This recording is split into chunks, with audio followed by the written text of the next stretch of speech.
Hi, welcome to this week's video at Bath Garden Center. My name's Elise, and this week we're going to be talking about when and how to deadhead your flowers. First of all, what is deadheading and how do I know when my plant needs it? Deadheading is removing the spent flower from your plant, and when your plant needs it is rather obvious. Your flower may not be looking as lustrous as it did a couple weeks ago, and you may be just left with the stalk that it was sitting on. Why do we deadhead our flowers? Two reasons. First of all, it's kind of unsightly. We want to get rid of those things and keep our garden looking fresh. Second of all, it encourages our plant to flower again. This is because we've interrupted the reproduction cycle and kept the plant from going to seed, so it's going to try and flower again. This also redirects the energy in your plant somewhere else. This is really important for plants that come from a bulb. It redirects the energy that would have gone into keeping a flower stalk alive that's not looking great, or just holding on to the energy up top here, and it redirects it towards the roots. Also, something to keep in mind is if you would like to save seeds from what you're growing this year, maybe keep a couple flower stalks around, because again, this is the reproduction cycle of the plant and this is how it produces the seeds. It's very easy to deadhead your flowers. You can either do it with your fingers, or if it's a little meatier, you can use a pair of snips or shears. I'm going to use scissors today. And where you cut your flower is going to depend on what kind of flower it is. Sometimes you're going to be cutting the whole stalk. Sometimes you're just going to cut back to the next set of healthy leaves. Also, you should be somewhat conscious of cutting at a 45-degree angle. This is because it allows the water to run off of the cut in your plant and minimizes the risk of disease. So now we're going to go over a few different types of flowers you may find in your garden and how you go about pruning them. This is a petunia basket right here, and there are quite a few flowers that are spent, and we're going to go ahead and take a few off with my fingers first here. We're going to be sure that we're going in and finding a flower. We're going to take this one off right here. Don't just pull the flower out. You actually want to go all the way back to the stalk here, dig your nail in, and just pinch it off like this. And then right up here, you can see that there's a lot of dead flowers on here, and it's kind of sticking out funny. So I'm actually going to not deadhead this. I'm going to go ahead and prune it back to where I see the next set of healthy leaves coming out. I see a nice stalk here. I see another one here, but I think I'm going to go right above this bottom one right here. And I'm going to be somewhat conscious again of our 45-degree snip. And there we go, all trimmed off. And if we do that for the whole basket, for all of these leggy portions, it'll keep everything looking nice and tight and promote those new blooms to occur closer together, and we'll have a much prettier basket later in the year. Now we're going to go over a few other types of flowers and how you go about trimming them. This here is a geranium. There's probably some in some annual baskets outside your door here. We can look at these two flowers. Here's a very nice one. Here's one that needs some trimming.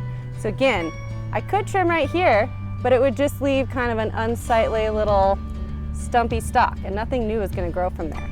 Instead, I'm going to go back a little farther to where I see these new leaves coming out. And again, my 45-degree angle, snipping that section off, taking it off, and now the plant's going to put its energy into these new blooms right here. Over here we have another plant, Coreopsis. Again, we could just trim the top off here, but it leaves a stump just like this. We don't want that in our garden. So I'm actually going to go into the interior of the plant, find my next healthy set of leaves, trim off the old stalk. Same with this one. I'm going to go to where I see this next section growing out right here, trim it off. Third plant, lupine. This is the old flower, and again, you can see these are seeds. But since we're trying to get people to buy this plant, we're going to take the seeds off so that you can enjoy the next set of flowers. And I'm actually going to go way into the interior of the plant here and trim the stalk. And this one's a little thicker, so this one you would definitely need a pair of shears for. Just going to go on in there, cut it off, and there we go. Last one here, coral bells.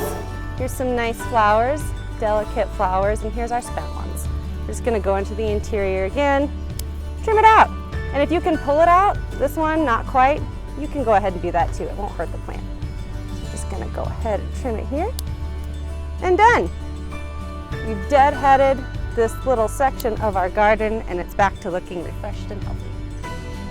The last thing we're going to go over is how to deadhead your roses. This is different than pruning again, and it's a little more complicated than any of your annuals and most of your perennials. So what you're going to actually do, this is a spent flower here, we're going to go back on the stalk and look for our next set of leaves with 5 leaflets. So these are all 3s, and once I get down here, I can find a 5. 1, 2, 3, 4, 5. And again down here where this one's attached. 1, 2, 3, 4, 5. And then I'm going to make my 45-degree cut right next to here. And now the next set of blooms, which you can already see starting to emerge, is going to have a little bit better support and keep your rose nice and bushy. To encourage your next set of blooms, you should be fertilizing regularly with a high phosphorus fertilizer. That is the middle number here on your bottle. These are nitrogen, phosphorus, and potassium. So if this middle number is high, you're doing the right thing.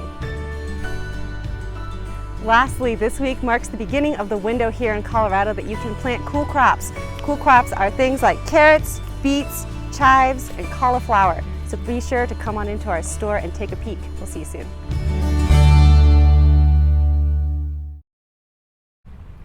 Hi, welcome to this week's video. Fertilizer. Lastly, this is the beginning of our window in Colorado. Start over. Lastly, this week marks the beginning of window. Can we try again? Of window.